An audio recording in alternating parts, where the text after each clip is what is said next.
ವಾಲ್ಮೀಕಿ ನಿಗಮದಲ್ಲಿ ಬಹುಕೋಟಿ ಹಗರಣ ಪ್ರಕರಣಕ್ಕೆ ಸಂಬಂಧಪಟ್ಟಂತೆ ಈಗಾಗಲೇ ಮಾಜಿ ಸಚಿವ ಬಿ ನಾಗೇಂದ್ರರ ಬಂಧನವಾಗಿದೆ. ವಿಚಾರಣೆ ಕೂಡ ನಡೆಸ್ತಾ ಇದ್ದಾರೆ ಇಡಿ ಅಧಿಕಾರಿಗಳು. ಸದ್ಯ ಬಿ ನಾಗೇಂದ್ರಗೆ ಇಡಿಯಿಂದ ಕಿರುಕುಳ ನೀಡಿರುವ ಆರೋಪ ಕೂಡ ಕೇಳಿಬಂದಿದೆ. ಈ ಕುರಿತಾಗಿ ಮಾಜಿ ಸಚಿವ ನಾಗೇಂದ್ರ ಪರ ವಕೀಲ ಅರ್ಜಿಯನ್ನ ಕೂಡ ಸಲ್ಲಿಕೆ ಮಾಡಿದ್ದು, ಇವತ್ತು ವಿಶೇಷ ನ್ಯಾಯಾಲಯದಲ್ಲಿ ಆ ಅರ್ಜಿ ವಿಚಾರಣೆ ನಡೆಯಲಿದೆ. ತಮಗೆ ಬೇಕಾದ ಹಾಗೆ ಇಡಿ ತನಿಖೆ ನಡೆಸ್ತಾ ಇದೆ ಅಂತ ಹೇಳಿ ಗಂಭೀರವಾಗಿ ಆರೋಪವನ್ನ ಮಾಡಲಾಗಿತ್ತು. ಇನ್ನು ಆ ಅರ್ಜಿಗೆ ಸಂಬಂಧಪಟ್ಟಂತೆ ಇವತ್ತು ವಿಶೇಷ ನ್ಯಾಯಾಲಯದಲ್ಲಿ ವಿಚಾರಣೆ ಕೂಡ ನಡೆಯಲಿದೆ. ಸಾಕಷ್ಟು ಕುತೂಹಲ ಕೂಡ ಮೂಡಿಸಿರುವಂಥದ್ದು. ಜನಪ್ರತಿನಿಧಿಗಳ ವಿಶೇಷ ನ್ಯಾಯಾಲಯದಲ್ಲಿ ನಡೆಯುವಂತಹ ವಿಚಾರಣೆ. ವಾಲ್ಮೀಕಿ ಅಭಿವೃದ್ಧಿ ನಿಗಮದಲ್ಲಿ ಅಕ್ರಮದಲ್ಲಿ ಭಾಗಿಯಾದ ಆರೋಪದ ಮೇರೆಗೆ ಈಗಾಗಲೇ ಮಾಜಿ ಸಚಿವನ ಬಂಧನವಾಗಿದೆ.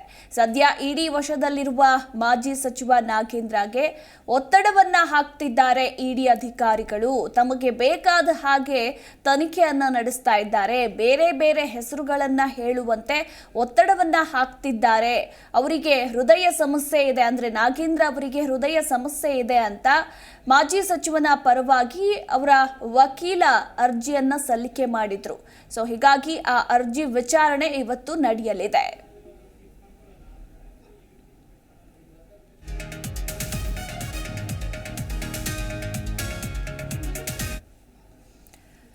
ಇಂದು ವಿಚಾರಣೆಗೆ ಬರುವಂತೆ ಶಾಸಕ ಬಸನಗೌಡ ದದ್ದಲ್ಗೆ ಇಡಿ ಅಧಿಕಾರಿಗಳು ನೋಟಿಸ್ ಅನ್ನ ನೀಡಿದ್ದಾರೆ. ವಾಲ್ಮೀಕಿ ನಿಗಮದ ಬಹುಕೋಟಿ ಹಗರಣ ಪ್ರಕರಣಕ್ಕೆ ಸಂಬಂಧಪಟ್ಟಂತೆ ಇಂದು ಬೆಳಗ್ಗೆ 11 ಗಂಟೆಗೆ ವಿಚಾರಣೆಗೆ ಹಾಜರಾಗುವಂತೆ ಇಡಿ ನೋಟಿಸ್ ಅನ್ನ ಕೊಟ್ಟಿದೆ. ಹೀಗಾಗಿ ಕುತೂಹಲ ಮೂಡಿಸಿದ ಶಾಸಕ ದದ್ದಲ್ ನಡೆ. ನಿನ್ನೆ ಅಜ್ಞಾತ ಸ್ಥಳದಲ್ಲಿದ್ದಂತಹ ದದ್ದಲ್ ಇದ್ದಕ್ಕಿದ್ದ ಹಾಗೆ ವಿಧಾನಸೌಧದಲ್ಲಿ ಕಾಣಿಸ್ಕೊಳ್ತಾರೆ. ನಿನ್ನೆ ವಿಧಾನಸೌಧಕ್ಕೆ ಬಂದಿದ್ರು, ಅಂದ್ರೆ ಅಧಿವೇಶನದಲ್ಲಿ ಭಾಗಿಯಾಗಿದ್ರು. ವಾಲ್ಮೀಕಿ ನಿಗಮದ ಅಧ್ಯಕ್ಷರಾಗಿರುವ ದದ್ದಲ್ಗೆ ಈಗ ಏನು ಈ ಪ್ರಕರಣ ಸಂಬಂಧಪಟ್ಟಂತೆ ಸಾಕಷ್ಟು ಆರೋಪಗಳು ಕೂಡ ಕೇಳಿ ಬಂದಿರೋದ್ರಿಂದ ಇಡಿ ಅಧಿಕಾರಿಗಳು ನೋಟಿಸ್ ಅನ್ನ ಕೂಡ ಕೊಟ್ಟಿದ್ದಾರೆ.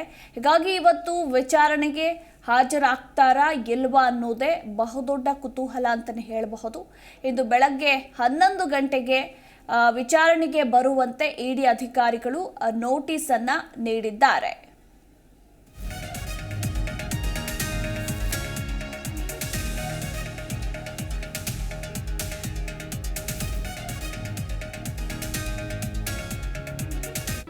ಜಿ ಕನ್ನಡ ನ್ಯೂಸ್ ಈಗ ನಿಮ್ಮ ಮನೆಯಲ್ಲೇ ನೋಡಿ.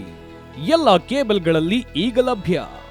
ಸನ್ Direct 292, Jio TV 1334, U digital 162, City Cable 51, GTPL 17, Abhishek cables 821, Rock Line telecommunication 51, Shri Basaveshwara number 60, Vinayaka digital number 53, in digital number 896ರಲ್ಲಿ ನಿಮ್ಮಿಸ್ತದ ಜಿ ಕನ್ನಡ ನ್ಯೂಸ್ ನೋಡಿ ಆನಂದಿಸಿ.